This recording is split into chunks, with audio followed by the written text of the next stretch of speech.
على أمر جامع لم يذهبوا حتى يستأذنوه إن الذين يستأذنونك أولئك الذين يؤمنون بالله ورسوله فإذا استأذنوك لبعض شأنهم فأذن لمن شئت منهم واستغفر لهم الله إن الله غفور رحيم لا تجعلوا دعاء الرسول بينكم كدعاء بعضكم بعضا قد يعلم الله الذين يتسللون منكم لواذا فليحذر الذين يخالفون عن أمره أن تصيبهم فتنة أو يصيبهم عذاب أليم ألا إن لله ما في السماوات والأرض قد يعلم ما أنتم عليه ويوم يرجعون إليه فينبئهم بما عملوا والله بكل شيء عليم. بزرگان محترم، برادران عزیز، سورۃ النور کا یہ آخری رکوع ہے، آخری آیات ہیں. اس میں ایک حکم یہ بیان کیا جا رہا ہے اور یہ واقعہ پیش آیا غزوہ احزاب کا، غزوہ خندق کا، جس وقت کہ نبی کریم صلی اللہ علیہ وسلم نے خندق کھودی اور تمام مشرکین عرب وہ مدینہ طیبہ کے اوپر مل کر حملہ آور ہوئے. اسی لیے اس کو احزاب کہا جاتا ہے. احزاب حزب کی جمع ہے اور حزب کے معنی آتے ہیں جماعت کے. تو بہت سارے قبیلے، بہت ساری جماعتیں مل کر وہ مدینہ طیبہ کے اوپر حملہ آور ہو گئے تھے. تو حضرت سلمان فارسی رضی اللہ عنہ کے ایک خواب کی بنیاد، ان کے ایک مشورے کی بنیاد پر وہاں پر خندق کھودی گئی. تو نبی کریم صلی اللہ علیہ وسلم بھی تمام صحابہ کرام کو لے کر اور اپنے ساتھ مسلمانوں کو لے کر وہ بھی خندق کھودنے لگے اور دشمنوں سے نمٹنے کی تیاری کرنے لگے. تو آپ صلی اللہ علیہ وسلم نے دیکھا کہ جو منافقین، جو ان میں سے بعض لوگ منافقین تھے، وہ سامنے نظر آتے پھر چپکے سے غائب ہو جاتے. یعنی جس کو کہا جائے کہ جس لیے حکم دیا گیا تھا کہ وہ بیٹھیں اور جس کے لیے ان کو حکم دیا گیا تھا کہ وہ جمع ہوں، دل سے جمع ہونے کے لیے تیار نہیں تھے، بس شکل دکھائی غائب ہو گئے. اب حالانکہ وہ موقع جب جہاد کا موقع ہوتا تھا یا کوئی اہم موقع ہوتا تھا جس میں نبی کریم صلی اللہ علیہ وسلم کی طرف سے یہ حکم عام ہوتا تھا کہ تمام لوگ آئیں، تمام حضرات شریک ہوں، تو پھر تمام صحابہ کرام شریک ہوتے تھے اس کام میں. کسی کو اجازت نہیں ہوتی تھی کہ وہ اس طریقے سے چلا جائے بغیر پوچھے. نہ صحابہ کرام جاتے تھے، صحابہ کرام پیچھے ہٹنے والے تو تھے نہیں، وہ تو ہر قربانی میں پیش تھے. اس لیے یہ آیات نازل ہوئی جس میں اللہ رب العزت نے فرمایا انما المؤمنون الذین آمنوا باللہ ورسولہ. ایمان والے وہ لوگ ہیں جو کہ ایمان لاتے ہیں اللہ پر اور اس کے رسول صلی اللہ علیہ وسلم پر. وَإِذَا كَانُوا مَعَهُ عَلَىٰ أَمْرٍ جَامِعٍ لَمْ يَذْهَبُوا حَتَّى يَسْتَأْذِنُوهُ. جب ان کو کسی کام پہ جمع ہونے کا حکم دیا جاتا ہے اور کہا جاتا ہے کہ وہ کسی کام کے لیے جمع ہو، ایک اعلان کیا گیا کہ اس کام کے لیے جمع ہو، تو اہل ایمان وہ لوگ ہوتے ہیں جو پیٹ پھیر کر واپس نہیں جاتے. حتیٰ یستأذنوہ، ہاں کسی کو کوئی ضرورت پیش آ جائے، کسی کو جانے کی کوئی وجہ پیش آ جائے تو وہ جانے کی اجازت طلب کرتے تھے. بھئی مجبوریاں تو ہر ایک انسان کے ساتھ لگی ہیں. تو اہل ایمان کی شان یہ بیان کر رہے ہیں کہ نبی کریم صلی اللہ علیہ وسلم جب جمع فرماتے تھے تو وہ آتے بھی تھے، پھر واپس جاتے نہیں تھے اور جاتے تھے تو پھر اجازت لے کے جاتے تھے. اور پھر آگے اللہ رب العزت فرماتے ہیں ان الذین یستأذنونک، بے شک جو لوگ تم سے اجازت طلب کریں، اولئک الذین یؤمنون باللہ ورسولہ، یہ وہی لوگ ہوتے ہیں جو اللہ پر اور اس کے رسول صلی اللہ علیہ وسلم پر ایمان لاتے ہیں. آگے نبی کریم صلی اللہ علیہ وسلم کو بھی حکم ہے فَإِذَا اسْتَأْذَنُوكَ لِبَعْضِ شَأْنِهِمْ، کہ جب آپ سے کوئی انسان اجازت طلب کرے واپس جانے کی، فَأَذَن لِمَنْ شِئْتَ مِنْهُمْ، تو آپ ان میں سے جس کو دل چاہے اجازت دے دیں اور ان کے لیے اللہ سے مغفرت بھی طلب کریں، بے شک اللہ تعالیٰ مغفرت فرمانے والے، رحم فرمانے والے ہیں. مطلب یہ ہے امر جامع سے مراد ہے کہ کسی ایسے کام پر جمع ہونا جس کو نبی کریم صلی اللہ علیہ وسلم نے ضروری سمجھا کہ تمام لوگ جمع ہو کر کام کریں.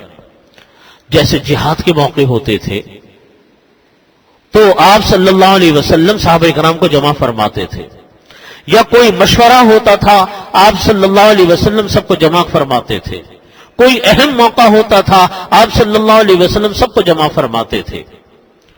تو اہل ایمان کی شان یہ بیان فرمائی کہ سب جمع ہوتے بھی تھے، لبیک بھی کہتے تھے، اور واپس پلٹ کر بغیر اجازت کے جاتے نہیں تھے. کسی کو مجبوری ہوتی تھی وہ اجازت لیتا تھا اور جاتا تھا.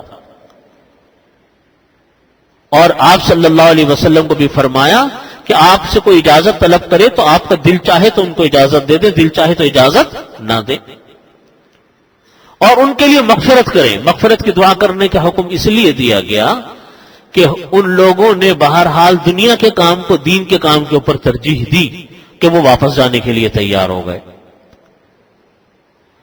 یہ حکم تو حضرات مفسرین فرماتے ہیں کہ یہ حکم تو ایک عام حکم ہے، یعنی یہ صرف نبی کریم صلی اللہ علیہ وسلم کے لیے خاص نہیں ہے، بلکہ کوئی بھی بادشاہ، کسی بھی ملک کا امیر، کسی بھی ملک کا سربراہ اگر مسلمانوں کو کسی کام کے لیے جمع کرے تو سب کے لیے اس کام کے لیے جمع ہونا ان کے لیے ایک لازمی حصہ بن جاتا ہے. اسی لیے علماء نے مسئلہ لکھا ہے، کتابوں میں مسئلہ لکھا ہوا ہے کہ اگر حکومت یا اگر امیر المومنین کسی کام کا حکم دیں کہ بھئی سب لوگ جہاد کے لیے نکلے تو جہاد لازم ہو جاتا ہے، یا بادشاہ یا حکومت کسی ایسے کام کا حکم دے جو تمام لوگوں کے اجتماعی فائدے کے اندر ہے تو کسی کو اس حکم سے منہ پھیرنے کی گنجائش نہیں ہے. دیکھیے حکومت بہت سارے قوانین ایسے بناتی ہے جو عام انسانوں کے فائدے کے لیے ہوتے ہیں، تو محض ان سے پیچھے ہٹنا یہ اس کی اجازت ہے نہیں. اسی لیے قرآن پاک کی جو یہ آیت ہے اطیعوا اللہ واطیعوا الرسول واولی الامر منکم، کہ تم لوگ اللہ کی اطاعت کرو، رسول صلی اللہ علیہ وسلم کی اطاعت کرو اور اپنے حکمرانوں کی اطاعت کرو. اب ہم لوگ یہاں لوگ سوال کرتے ہیں کہ صاحب حکمرانوں کی اطاعت، حکمران تو ہمارے ہاں کے وہ ایک سے ایک آ رہا ہے، تو کیا ہم اس کی اطاعت کریں گے؟ تو اس کا جواب یہ ہے کہ اگر حکمران حکومت وقت کسی ایسے کام کا حکم دے جو کہ قرآن اور سنت کے خلاف نہیں ہے تو اطاعت واجب ہے حکومت کی کرنا، چاہے وہ کتنے ہی فاسق و فاجر لوگ کیوں نہ ہوں، کتنے ہی گناہگار کیوں نہ ہوں، کتنے ہی دین سے دور کیوں نہ ہوں. لیکن اگر انہوں نے کوئی ایسا قانون بنایا جس قانون کے اوپر عمل کرنا قرآن اور سنت کے خلاف نہیں ہے تو ان حکمرانوں کی اطاعت واجب ہے. میں مثال کے طور پر عرض کرتا ہوں کہ دیکھیے اس کو ہمارے ہاں لوگ کوئی دین کا حصہ نہیں سمجھتے، لیکن ہے دین کا حصہ. یہ جتنے گورنمنٹ کے قوانین ہوتے ہیں جن کو آج توڑنا ہمارے ہاں فیشن ہے، لوگ سمجھتے ہیں کہ بڑا فیشن ہے جو حکومت کے قوانین کو توڑنا. اوور ٹیکنگ کا قانون ہے کہ آپ گاڑی اوور ٹیکنگ نہیں کریں گے تو اطاعت واجب ہے. آپ نو پارکنگ نہیں کریں گے، اطاعت واجب ہے. آپ سگنل ریڈ لائٹ کے اوپر گاڑی کو روکیں گے، یہ اطاعت واجب ہے. اس لیے کہ ان قوانین میں انسانوں کا فائدہ ہے۔ ہمارے ہاں سمجھتے ہیں کہ یہ کوئی لازمی چیز نہیں، لازم ہے۔ اگر گورنمنٹ کے قوانین ہیں اور وہ قرآن و سنت کے خلاف نہیں ہیں، اطاعت واجب ہے۔ تو بات یہ عرض کر رہا تھا کہ یہاں پر جو حکم ہے یہ حکم عام ہے۔ عام کا مطلب یہ ہے کہ اگر حکومت یا اگر سربراہ وقت کسی بات پر جمع کرے کسی کو اور کسی کام کو کرنے کا حکم دے تو پیچھے ہٹنے کی گنجائش نہیں، جیسا کہ اس مثال کے اندر آیا۔ اور یہ ہے، دیکھیے نبی کریم صلی اللہ علیہ وسلم نے فرمایا، نبی کریم صلی اللہ علیہ وسلم کی جو میں نے یہ آیت سنائی، اس کی تفصیل میں نبی کریم صلی اللہ علیہ وسلم کی بہت احادیث ہیں۔ ان میں سے ایک حدیث یہ بھی ہے کہ نبی کریم صلی اللہ علیہ وسلم نے فرمایا کہ جو کوئی انسان اپنے حکمرانوں کی اطاعت، اگر کوئی انسان اپنے حکمرانوں کی اطاعت کرتا ہے گویا کہ اس نے اللہ کی اطاعت کی، اور جو کوئی انسان اپنے حکمرانوں کی اہانت کرتا ہے یعنی ان کے حکم کو نہیں مانتا گویا کہ اس نے اللہ اور اس کے رسول کی اہانت کی۔ اس سے مراد بھی یہی ہے کہ ایسے قوانین جو قرآن و سنت کے خلاف نہیں ہیں ان کو نہیں توڑنا چاہیے۔ ہم یہ کہیں کہ حکمران ہمارے فاسق ہیں، فاجر ہیں، یہ ہیں، وہ دین پر عمل نہیں کرتے، ان میں یہ خرابی وہ خرابی، لیکن نبی کریم صلی اللہ علیہ وسلم کی اور بھی احادیث ہیں جس میں آپ نے یہ فرمایا کہ جو تمہارے حکمران، اگر تمہارا کوئی حکمران ایسا ہے کہ وہ حبشی غلام ہی کیوں نہ ہو تب بھی تم اس کی اطاعت کرو، اس کے حکم بات کو مانو۔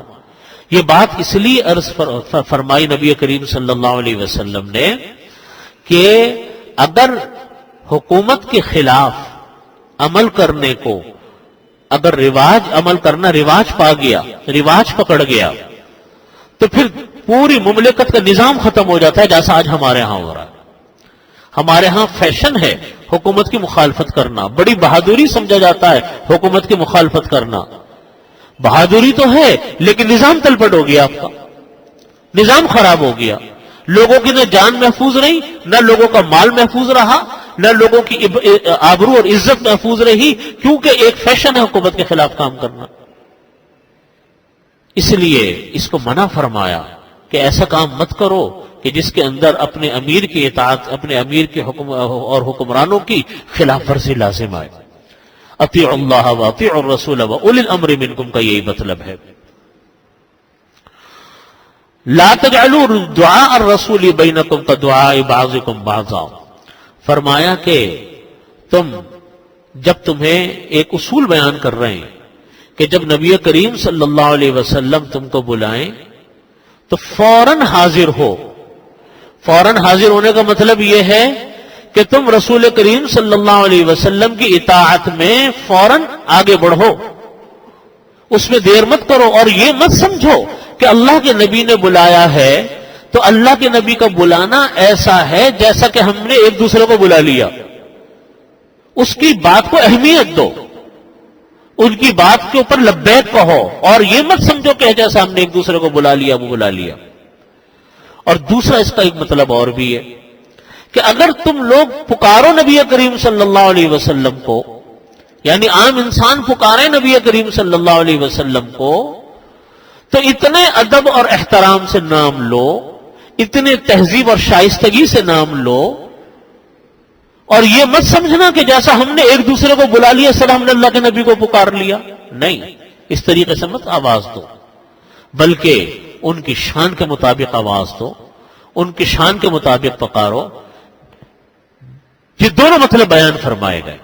چنانچہ نبی کریم صلی اللہ علیہ وسلم اس پر بعض اعرابی لوگ آ جایا کرتے تھے اور آ کر وہ کہتے تھے یا محمد، یوں کہہ دیا، جیسا اپنے دوستوں کو بلا لیا، اپنے ساتھیوں کو بلا لیا، اسی طریقے سے یا محمد کہہ لیا۔ اب یہ اعرابی لوگ جو ہوتے بڑے سادے تھے، اور آ کر بعض اوقات یہ اعرابی لوگ ایسے ہوتے تھے یوں آ کر باہر کھڑے ہو کر آوازیں دیتے تھے کہ یا محمد اخرج الینا۔ ایک اعرابی آیا اور آ کر اچھا ادب احترام تو ہوتا نہیں تھا، دیہات کے رہنے والے ہوتے تھے، سادے بھی ہوتے تھے. آ کر آوازیں دینے لگے یا محمد اخرج الینا فإن مدحنا زین فإن مذمنا شین. اے محمد باہر آئیں، ہم کسی کی تعریف کریں گے تو وہ انسان کے لیے زیب و زینت ہے، حسن و جمال ہے، اور اگر ہم کسی کی برائی کر دیں تو انسان کے لیے بڑی عار اور شرم کی بات ہے. تو صحابہ کرام نے سمجھایا ان کو جا کر کہ دیکھو یہ تم اللہ کے نبی کو پکار رہے ہو، ایسی بات مت کرو. اور پھر دوسری آیات بھی نازل ہوئیں جس میں یوں فرمایا کہ ان الذین ینادونک من وراء الحجرات، کہ جو لوگ کمروں کے باہر کھڑے ہو کر، حجروں کے باہر کھڑے ہو کر اللہ کے نبی کو پکارتے ہیں. اسی طرح فرمایا کہ لا تجہروا لہ بالقول کجہر بعضکم لبعض، کہ تم لوگ بلند آواز سے مت پکارو نبی کریم صلی اللہ علیہ وسلم کو جیسا تم ایک دوسرے کو بلاتے ہو. اسی لیے مسئلہ ہے کہ نبی کریم صلی اللہ علیہ وسلم کا جب بھی نام نامی آئے تو پورے احترام کے ساتھ، پورے القابات کے ساتھ پورا درود شریف پڑھنا چاہیے. ہمارے ہاں رواج یہ کہ ہم لوگ جلد بازی میں، کچھ بے احتیاطی میں صلی اللہ علیہ وسلم پورا نہیں بولتے، آدھا جملہ بولتے ہیں. صلی اللہ بڑا اطمینان سے درود پورا نام لینا چاہیے صلی اللہ علیہ وسلم. ہم لوگ نام پورا نہیں لیتے، ادھورا نام لیتے. اس کو منع فرمایا کہ جب تمہیں اللہ کے نبی پکارے تو تم یہ مت سمجھنا کہ کسی عام انسان نے پکارا. اس طرح لبیک کہو ان کی دعوت پر جیسے کسی بہت اہمیت کی حامل شخصیت نے تمہیں بلایا. یا تم بلاؤ نبی کریم صلی اللہ علیہ وسلم کو، یا نام نامی آئے تو جلد بازی میں نام مت لو، پورے احترام کے ساتھ نام لو، پورا درود شریف پڑھ کر نام لو. اسی لیے حکم یہ ہے کہ نبی کریم صلی اللہ علیہ وسلم کا نام نامی آئے تو فوراً درود شریف پڑھنا ضروری ہے. حدیث شریف میں فرمایا نبی کریم صلی اللہ علیہ وسلم کا واقعہ آتا ہے کہ نبی کریم صلی اللہ علیہ وسلم ایک مرتبہ مسجد نبوی میں ممبر پر تشریف لے جانے لگے تو پہلی سیڑھی پر قدم رکھا تو فرمایا کہ آمین. پھر دوسری سیڑھی پر قدم رکھا تو فرمایا کہ آمین. پھر تیسری سیڑھی پر قدم رکھا تو فرمایا کہ آمین. صحابہ کرام نے پوچھا کہ یا رسول اللہ آپ نے 3 مرتبہ آمین کیوں کہا؟ تو فرمایا کہ میرے پاس جبریل امین علیہ السلام آئے اور انہوں نے 3 طرح کے افراد کے لیے بد دعا کی جس پر میں نے آمین کہا. 3 طرح کے افراد کے لیے بد دعا کی جس پر آمین کہا.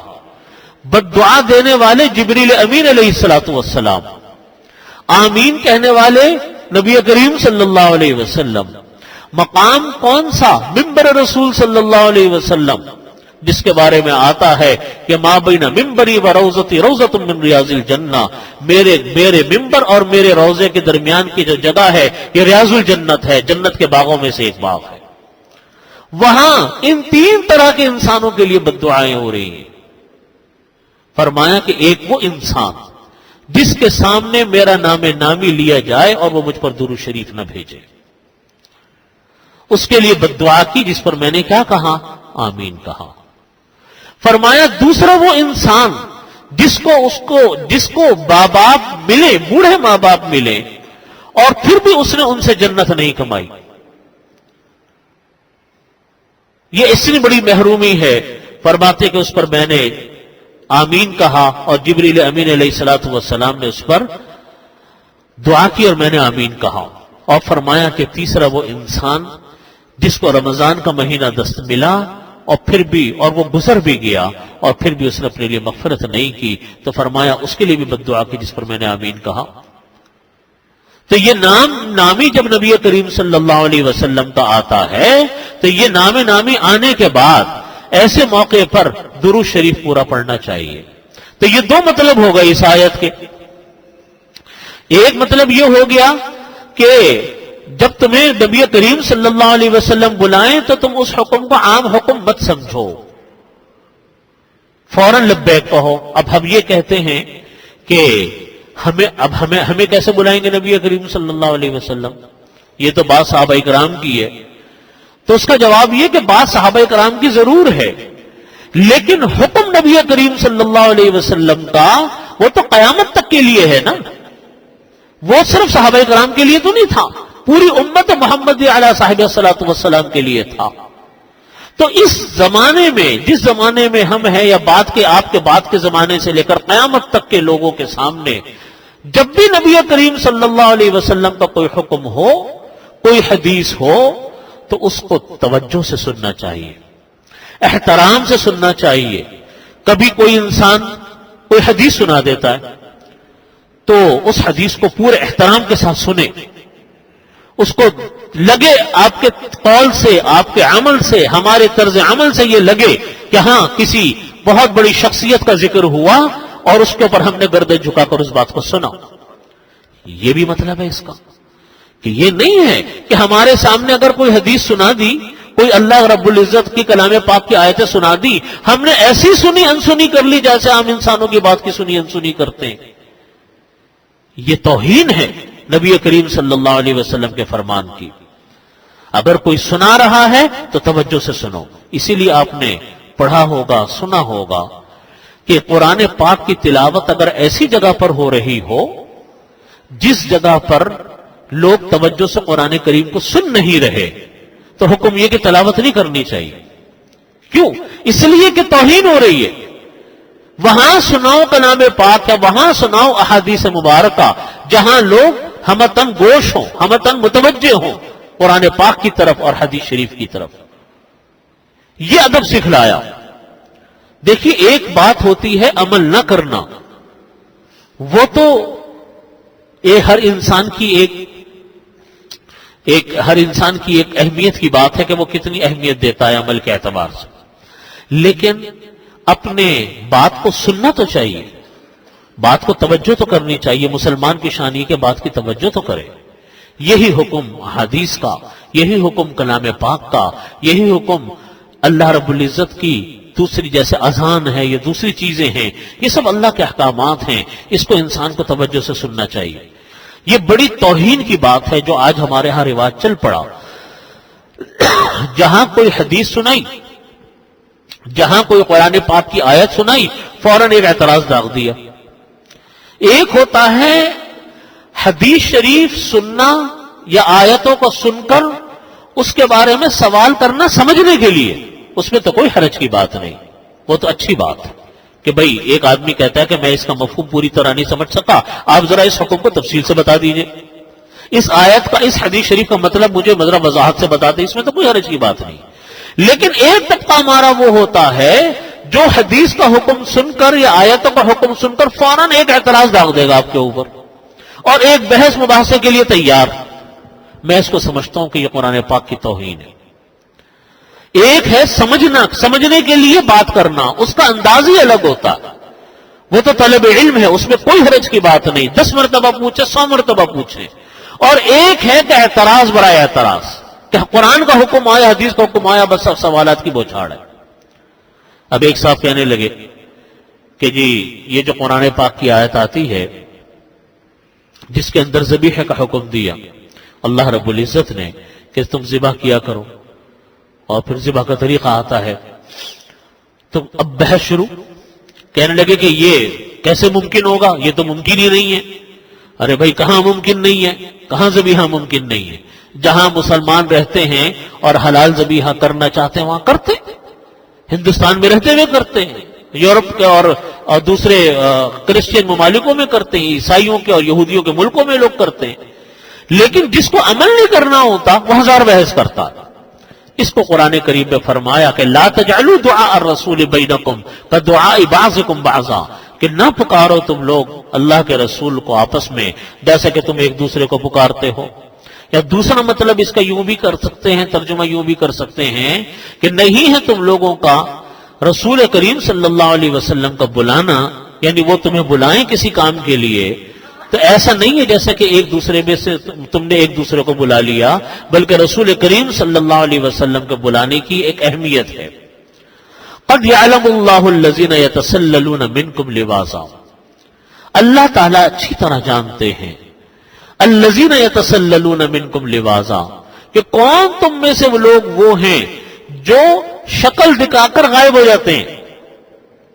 یتسللون، تسلل یتسللو کے معنی آتے ہیں کھسک جانا، چپکے سے غائب ہو جانا، کہ شکل دکھائی پھر چپکے سے غائب ہو گئے۔ لوازن کے معنی آتے ہیں نظر بچا کے نکل جانا۔ تو ترجمہ یوں ہو جائے گا کہ اللہ تعالیٰ اچھی طرح جانتے ہیں کہ نبی کریم صلی اللہ علیہ وسلم نے جن لوگوں کو جمع کیا، بلایا، اور پھر کچھ لوگ ان میں سے وہ ہیں جو نظر بچا کر غائب ہو گئے، ان کو چاہیے کہ وہ ڈریں، الذین، وہ لوگ جو کہ مخالفت کرتے ہیں اللہ کی، ان تصیبہم فتنہ، کہ کہیں وہ کسی دنیا میں کسی فتنے اور مصیبت کا شکار نہ ہو جائیں، اور یصیبہم عذاب علیم، یا ان کو کوئی دردناک عذاب نہ پہنچ جائے اللہ کی طرف سے۔ یعنی وہ لوگ جن کو اللہ کے رسول صلی اللہ علیہ وسلم نے بلایا، وہ آئے اور نظر بچا کر غائب ہو گئے، جیسے غزوہ احزاب کے موقع کے پر منافقین غائب ہو گئے تھے اور نظر شکل دکھائی اور غائب ہو گئے۔ تو اس کے بارے میں فرماتے ہیں کہ اگر کوئی انسان یہ کام کرتا ہے تو ڈر ہے اس بات کا کہ اس کو اللہ کی طرف سے کوئی فتنہ پہنچ جائے یا کوئی دردناک عذاب اس کو پہنچ جائے، اس کا ڈر ہے۔ اور یہ حکم عام ہے کہ اللہ تعالیٰ جب کسی بات کی اہمیت سے بیان فرماتے ہیں، پھر کچھ لوگ اس پر عمل کریں اور کچھ لوگ عمل نہ کریں، تو اللہ کی طرف سے کسی آزمائش میں مبتلا ہونے کا ڈر ہوتا ہے۔ اسی لیے انسان کو جب کوئی آزمائش ہوتی ہے اپنے استغفار کا اہتمام کرے، کثرت سے استغفار کا اہتمام کرے، اور ڈرے اس بات سے کہ کہیں کوئی کسی مشکل کا اور کسی مصیبت کا وہ شکار نہ ہو۔ الا ان للہ ما فی السماوات وما فی الارض، سن لو یہ بات، بے شک جو کچھ ہے اللہ ہی کا ہے، جو کچھ کے آسمان میں ہے اور جو کچھ کے زمین میں ہے۔ قد یعلم ما انتم علیہ ویوم یرجعون الیہ فینبئہم بما عملوا۔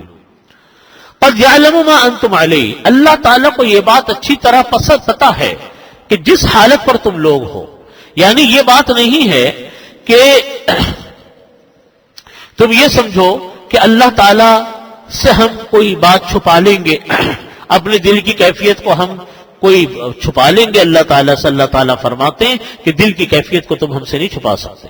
اگر کوئی منافق ہے، اس کے دل کے اندر نفاق ہے، تو وہ نفاق اس کا اگر ہے، جب تک وہ اللہ تعالیٰ سے توبہ استغفار نہیں کرے گا اپنے اس گناہ کی، اس وقت تک وہ یہ چاہے کہ نبی کریم صلی اللہ علیہ وسلم کے سامنے آ کر اپنی منافقت کو چھپا لے گا، فرماتے نہیں چھپا سکتا، کیونکہ جبریل امین علیہ السلام وہ نبی کریم صلی اللہ علیہ وسلم کو جو حقیقت حال ہے وہ بتاتے رہتے تھے۔ اسی لیے نبی کریم صلی اللہ علیہ وسلم نے حضرت حذیفہ ابن یمان رضی اللہ عنہ کو ان منافقین کی فہرست دے رکھی تھی جو مدینہ طیبہ میں مقیم تھے۔ صحابہ کرام کا معمول یہ تھا کہ دیکھتے تھے حضرت حذیفہ کو کہ حضرت حذیفہ رضی اللہ عنہ جب کوئی جنازہ آتا ہے نبی کریم صلی اللہ علیہ وسلم کے وصال کے بعد، تو صحابہ کرام دیکھتے تھے کہ حضرت حذیفہ جنازے میں شامل ہیں کہ نہیں۔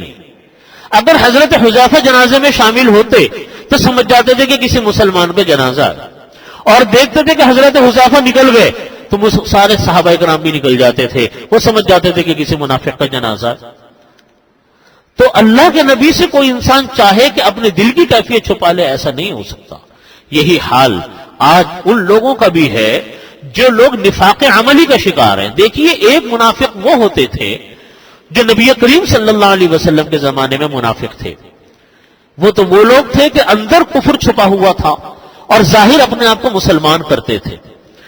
اور نفاق عملی وہ ہے کہ ہیں تو وہ مسلمان، دل میں بھی مسلمان ہیں، لیکن اعمال ان کے منافقین جیسے حدیث شریف میں آتا ہے کہ منافق کی 3 نشانیاں ہیں۔ آیت المنافق ثلاث، اذا حدث کذب، اذا وعد اخلف، واذا اؤتمن خان۔ کہ منافق کی 3 نشانیاں ہیں۔ وہ 3 نشانیاں کون سی ہیں؟ بات کرے تو جھوٹ بولے، اذا حدث کذب، واذا وعد اخلف، اور وعدہ کرے تو وعدہ خلافی کرے، واذا اؤتمن خان، امانت رکھوائی جائے تو امانت میں خیانت کرے۔ یہ 3 نشانیاں بیان فرمائی۔ تو ترجمہ یہاں پر یہی کرتے ہیں کہ ان کے اعمال منافقین جیسے ہیں، منافقوں والے ہیں۔ تو یہاں پر بھی یہی فرما رہے ہیں کہ قد یعلم ما انتم علیہ، اللہ تعالیٰ اچھی طرح جانتے جو حالت کی تمہاری ہے، منافقوں والا عمل ہے تمہارا یا مسلمانوں والا عمل ہے۔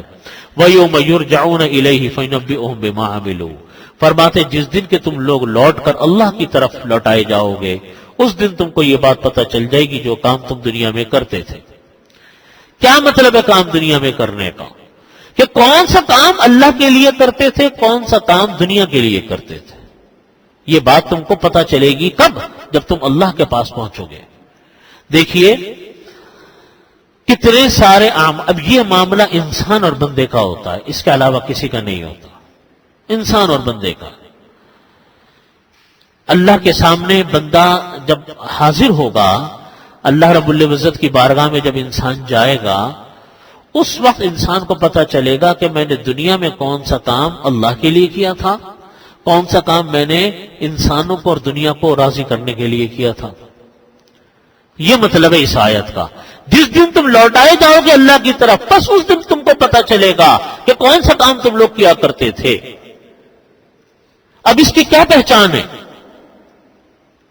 اس کی پہچان یہ ہے کہ حدیث شریف میں آتا ہے کہ ان اعمال بنی آدم وقولہم یوزن. امام بخاری رحمۃ اللہ علیہ نے آخری حدیث بھی لے کر آئے ہیں یہ. اس میں فرماتے ہیں کہ ان اعمال بنی آدم وقولہم یوزن. اللہ تعالی انسانوں کے اعمال کو، وقولہم اور انسانوں کی باتوں کو اللہ تعالی وزن فرمائیں گے روز قیامت. وہاں حساب کتاب اعمال کی کثرت پر نہیں ہوگا بلکہ اعمال کے وزن پر ہوگا. اللہ کی بارگاہ میں حساب کتاب کیا ہے؟ اس بارے میں ہوگا کہ بندے کا عمل وزنی کتنا ہے. اعمال کثیر ہوں لیکن وزن کچھ بھی نہ ہو. اعمال تو اتنے کیے ہوئے لیکن پتہ چلا سب دکھانے کے لیے کیے ہوئے تھے، سب دنیا طلبی کے لیے کیے ہوئے تھے، سب مال و دولت کے لیے کیے ہوئے تھے، کوئی شہرت کے لیے کیے ہوئے تھے، کوئی لوگوں کو کہ ریاکاری کے لیے کیے ہوئے تھے. ہزاروں اعمال کیوں نہ ہوں، اللہ کی بارگاہ میں عطارت ہے، اس کی کوئی حیثیت نہیں. لیکن بعض عمل ایسے ہوتے ہیں کہ ہوتا ایک عمل ہے، ہوتا ایک عمل ہے، لیکن اللہ تعالیٰ اس کا اتنا بڑا وزن فرما دیتے ہیں کہ وہ نامہ اعمال کو جھکا دیتا ہے. ہوتا ایک عمل ہے. حدیث شریف میں آتا ہے کہ نبی کریم صلی اللہ علیہ وسلم فرماتے ہیں کہ اللہ تعالیٰ اپنے بندے پوچھیں گے کہ بھئی فلانا بندہ ہے، اس بندے کے اعمال کی کیا کیفیت ہے؟ اللہ کو پتہ ہے، فرشتوں سے پوچھیں گے. فرشتے کہیں گے کہ یا اللہ اس کے نامہ اعمال میں کوئی عمل نہیں ہے. ایک صحابی کا معاملہ پیش ہوا اللہ کی بارگاہ میں، پوچھا کہ ان کے نامہ اعمال میں کیا ہے؟ فرمانے لگے کہ یا اللہ ان کے نامہ اعمال میں کوئی چیز نہیں ہے ایسی وزنی. البتہ کہنے لگے کہ ان کے نامہ اعمال میں ایک عمل ایسا ہے جو بڑا وزنی ہے. اللہ تعالیٰ فرمائیں گے کہ اچھا بھائی وہ کیا ہے؟ فرماتے ہیں کہ یوں فرمایا کہ سہلن اذا باع و سہلن اذا اشترى. یہ ایسے صحابی تھے کہ خرید و فروخت میں بڑے نرم مزاج اور بڑے آسان تھے. کیا مطلب ہے اس کا؟ کہ ان کی عادت یہ تھی کہ جب خود خریدنے جاتے تو زیادہ لمبا چوڑا بھاؤ نہیں کرتے تھے. دیکھتے تھے کہ کوئی بیچنے والا غریب آدمی ہے تو تھوڑے سے پیسے زیادہ دے کے آ گئے، اور خود اگر کسی چیز کو بیچتے تھے تو دیکھتے تھے کہ خریدنے والا غریب آدمی ہے تو تھوڑے سے پیسے کم کر دیا کرتے تھے. خرید و فروخت میں ہلوچت زیادہ نہیں کیا کرتے تھے. سہلن اذا باع و سہلن اذا اشترى. اللہ تعالیٰ فرما دیں گے کہ دیکھو یہ آدمی جو ہے اس نے ہمارے بندوں کے ساتھ نرمی کا معاملہ کیا، ہم اس کے ساتھ نرمی کا معاملہ کرتے ہیں. اللہ تعالیٰ کو ایسے لوگ نہایت پسندیدہ ہیں جو اللہ کی مخلوق کے اوپر رحم کا معاملہ کرتے ہیں. ہم لوگ تو بدلے لیتے ہیں نا، ہمارا مزاج تو ایک انتقام کا ایک مزاج بعض لوگوں کا ہو جاتا ہے، بدلہ لینا ہے، جیسا وہ کرے گا ایسا ہم کریں گے. اللہ کو یہ ادا پسند نہیں ہے، اللہ تعالیٰ کو یہ ادا پسند نہیں ہے. اللہ تعالیٰ کو ادا یہ پسند ہے کہ میری مخلوق کے ساتھ رحم کا معاملہ کون کرتا، میری مخلوق کے ساتھ رحم کا معاملہ کون کرتا. ہمارے حضرت ڈاکٹر عبداللہ صاحب عارفی رحمۃ اللہ علیہ ایک واقعہ بہت سناتے تھے اپنی مجلس میں. فرماتے تھے کہ ایک شیخ الحدیث تھے، بہت بڑے حدیث شریف کے امام تھے. زندگی انہوں نے حدیث شریف پڑھنے میں اور حدیث شریف پڑھانے میں گزاری. ایک انتقال جب ہوا ان کے ساتھیوں میں سے کسی نے ان کو خواب میں دیکھا تو پوچھا کہ اللہ رب العزت نے آپ کے ساتھ کیا معاملہ فرمایا؟ تو وہ بزرگ فرمانے لگے کہ میری بچت ہو گئی، میری بچت ہو گئی۔ فرمانے لگے کہ جب میں اللہ کی بارگاہ میں پیش ہوا تو اللہ تعالیٰ نے فرمایا کہ کیا لے کر آئے؟ میں نے کہا یا رسول یا اللہ، ساری زندگی آپ کے نبی علیہ الصلوۃ والسلام کے کلام کو پھیلایا، پڑھایا، پڑھا، سیکھا۔ تو اللہ رب العزت نے فرمایا کہ تم نے یہ میرا کام، یہ حدیث شریف کا پڑھنا پڑھانا میرے لیے نہیں کیا، تم نے اس لیے کیا کہ لوگ تم کو بڑا شیخ الحدیث کہیں۔ تم نے جو چاہا ایسا ہو گیا، تم نے چاہا کہ دنیا میں تمہارا نام مشہور ہو، تمہیں ہم نے دنیا میں بہت شہرت دی، بڑا نام ہوا تمہارا، میرے پاس تو تم خالی ہاتھ آئے۔ تم نیک کام کرتے تھے، میں تمہیں دنیا میں برابر کر دیا کرتا تھا، قصہ ختم، حساب کتاب برابر۔ پھر اللہ تعالیٰ نے فرمایا کہ البتہ ایک مرتبہ تم حدیث لکھ رہے تھے، لکھتے لکھتے تمہارے قلم سے، اس زمانے میں دوات والا قلم ہوتا تھا، اس قلم سے ایک سیاہی کا قطرہ کاغذ پر گر گیا، تم نے اس کو صاف کرنا چاہا تو اس کے اوپر ایک مکھی آ کے بیٹھ گئی اور مکھی اس سیاہی کو پینے لگی۔ تو تم نے یہ سوچا کہ یہ پیاسی ہوگی، اس کو چلو پانی پینے دو، سیاہی پینے دو، جب یہ پی لے گی پھر میں صاف کر دوں گا۔ تو اتنی میں نے اس کو مکھی کو مہلت دی۔ تو اللہ تعالیٰ فرماتے تم نے ہماری مخلوق پر رحم کیا، میں تمہارے اوپر رحم کرتا ہوں۔ مغفرت اس بنیاد پر ہوئی۔ یہ ہے اعمال کا وزن۔ انسان سوچتا ہے کہ میں بڑے بڑے کام کروں گا، بعض اوقات بڑے کام پر نہیں، چھوٹے کام پر مغفرت ہو جاتی ہے، اس لیے کہ اللہ رب العزت کے ہاں اعمال کی کثرت مطلوب نہیں ہے، اعمال کا وزن مطلوب ہے۔ اعمال کا وزن کیسے پیدا ہوتا ہے، یہ ہے سوال۔ اعمال کا وزن کیسے پیدا ہوتا ہے؟ اعمال کا وزن اس طریقے سے پیدا ہوتا ہے دو شرطوں کے ساتھ۔ آپ کو اور مجھ کو، ہم سب کو اللہ تعالیٰ اس پر عمل کی توفیق دے، ہم سب کا عمل وزنی ہو سکتا ہے دو شرطوں کے ساتھ۔ ایک شرط ہے کہ نیت خالص اللہ کے لیے ہو، غیر اللہ کے لیے کوئی نیت نہ ہو کسی کام میں۔ میں پھر اپنے بار بار یہی بات عرض کرتا ہوں کہ دیکھیے، نماز روزے تمہیں تو ہم لوگوں کی ریاکاری کم ہوتی ہے۔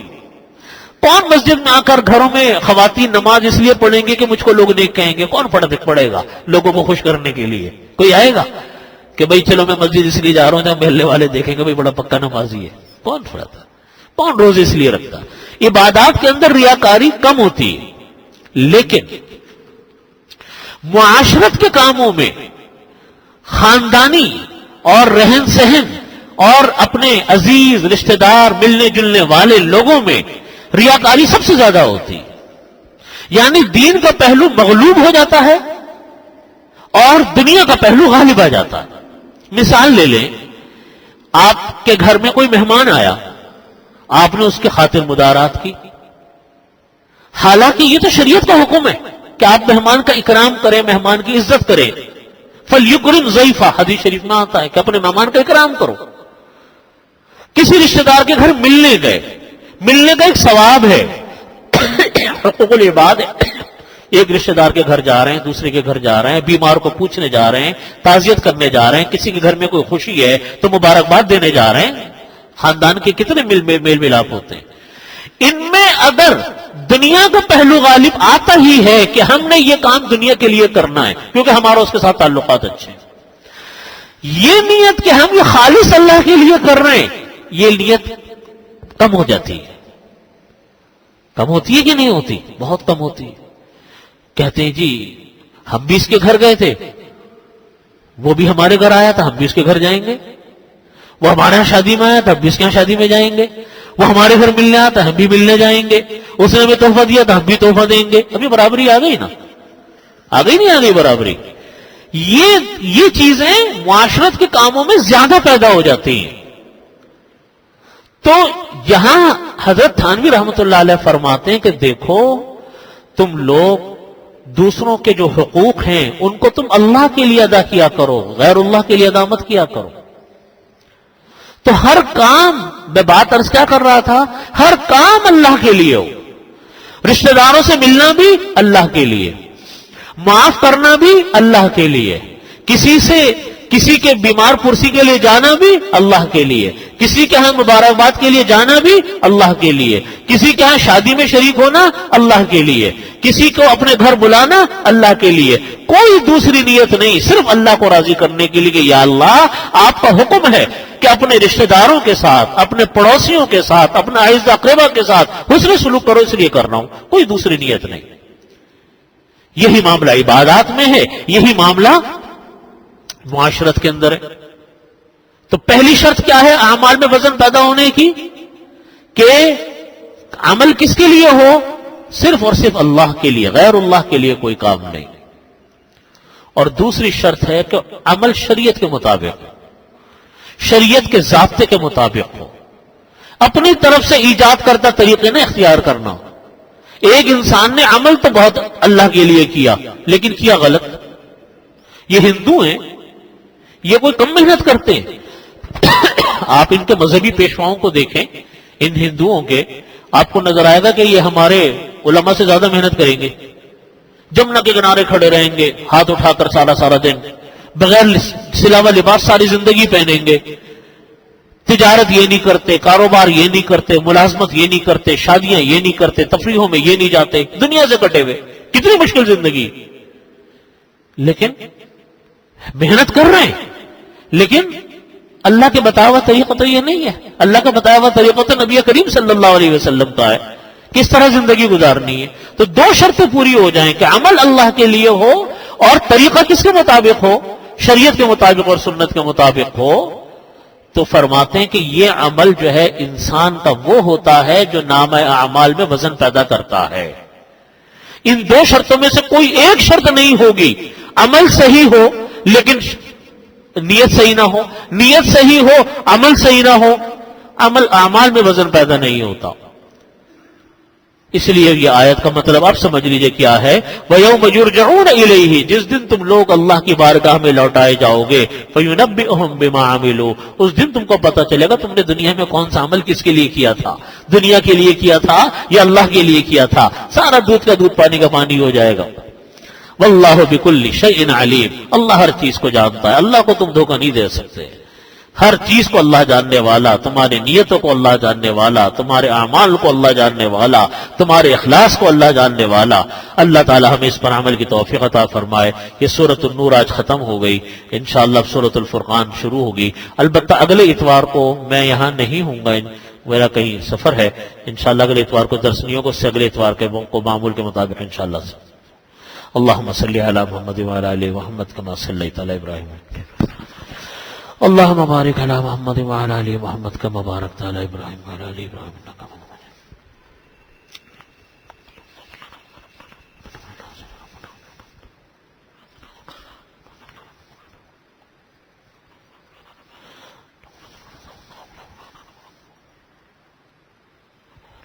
اللہم صلی علی محمد